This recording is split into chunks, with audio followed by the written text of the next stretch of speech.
My name is Optimus Prime, and I traveled to Earth in search of the Allspark. What I found instead was a racing game by the name of Gran Turismo Sport. And in this game, I found a wealth of vehicles. And then, just when I thought it couldn't get any better, they added DLC. But anyway, part of that DLC pack, of course with the 1.1 patch in particular, was the Toyota 2000 GT, which has made a return like many of the other cars so far, not just from this pack, but the prior one as well from Gran Turismo 6.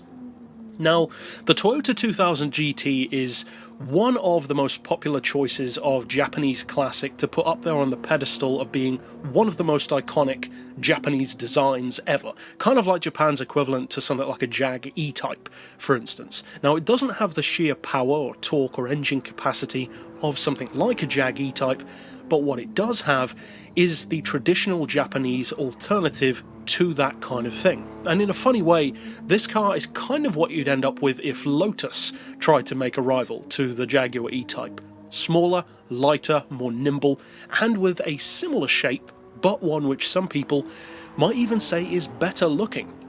And although I'm not a super fan of the 2000 GT myself, I think I would agree with that. It's a very good looking car compared to the E-Type in particular. Now, this car is fairly expensive. It's 160 grand, which is similar to what it was on the last game, and on pretty much every game that features it. It's quite an expensive car, but what you get for that is not just an icon, it's one which is actually genuinely usable. Because there are some classic Japanese cars which I do love, in fact even more than this one, such as the Prince Skyline on Gran Turismo 6, which has a huge price, 320,000 credits, but for racing it's next to useless, not because it's a bad car, but because it just feels altogether mismatched compared to others in the game. In a similar way, the Ford Model T or the Patent Motorwagen or the Daimler Motor Carriage from 1886, they felt that exact same way on Gran Turismo 4. They are really cool, but they're cool on their own, as I've alluded to before, in a kind of performance vacuum, where if you just consider the car on its own, it's pretty cool, but as soon as you put it up against something else, well, it's not that great and it's not all that usable. Certainly not that competitive in the case of quite a few. The difference with the 2000 GT, though, is that it is a competitive car, a very competitive one. And it also has one of my personal favourite things that a car can have, be it old or new, and that is that the performance which this car actually has goes way beyond the on-paper numbers and way beyond what those numbers, even in their tuned form, would suggest. Because this 2000 GT does not have massive power or massive torque, and although the weight is lower than many other sports cars, for instance, of the time, Japanese and otherwise, it's not actually quite as lightweight as it looks. It weighs 1120 kilos stock, which is very good, but that's not a super light by any means, and it's not necessarily as light as you might think when you look at the car. But of course you can drop the weight, and you can increase it from the standard 153 horsepower and 129 pound-feet of torque to quite a bit more. At the same time though, it's still around an N200, N300 kind of vehicle, and like the KTM Crossbow, it's actually a pretty quick one at that level. Now, I actually tried to use this car in the money-earning method, which I referenced in its own video, a very highly viewed video, so thank you for that, but it wasn't quite good enough. It was pretty good. On the straights it was surprisingly quick, but through the corners it wasn't quite the same level as the Crossbow, which of course you would hope it wouldn't be, because the game wouldn't be realistic. But at the same time, the fact that it could even try to keep up shows the innate potential which the 2000 GT has. Now, as you can see in this video, in its stock form in particular, which is what this one that I'm driving is, in fact it's less than stock, I've detuned it down to N100, so what you're watching here is literally an N100 car. It's actually pretty good at that level. Stock or even lower, it can still compete very well, and there are relatively few cars which are N100s which are as good as this. In fact, this may even be the best one. I haven't done a complete comprehensive comparison between them all, a triple C.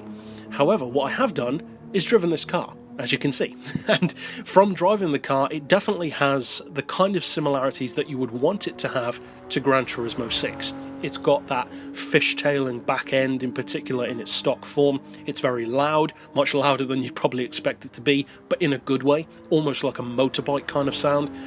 And it is most definitely a whole lot of fun, to the point where even someone like me who is not a super fan of the car, in fact I'm not really a fan of it in general, I don't dislike it, but you know, it's a car, I'm just not a fan of it.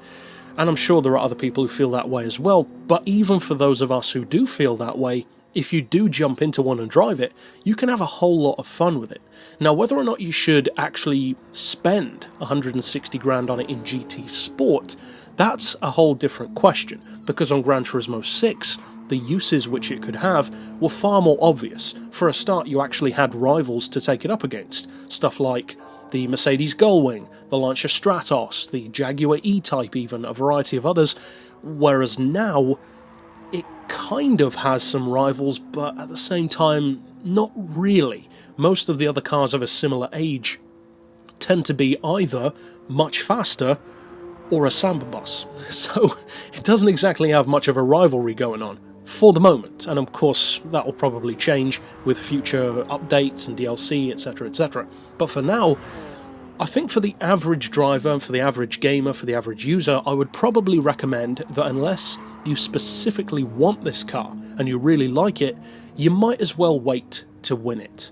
If though you want to try it, of course go into it expecting what it is, a low-powered but very capable for its power sports car. If you expect that, then you won't be disappointed. In fact, you'll probably be pleasantly surprised. But for 160 grand, if you're not a classic fan, there are definitely cars that you can get which you'll get more use out of for that price or less. So it's that kind of car. It's a great collector's piece, it's great for classic enthusiasts, especially classic enthusiasts who actually want to win races as well as just own them. And for the rest of us, it's a car which could come in handy, especially for N100, but apart from that, you could kind of wait to win it if you want to. But that's it from me and Optimus overall, so as always, I'll see you guys next time. And for now, as always, thanks for watching.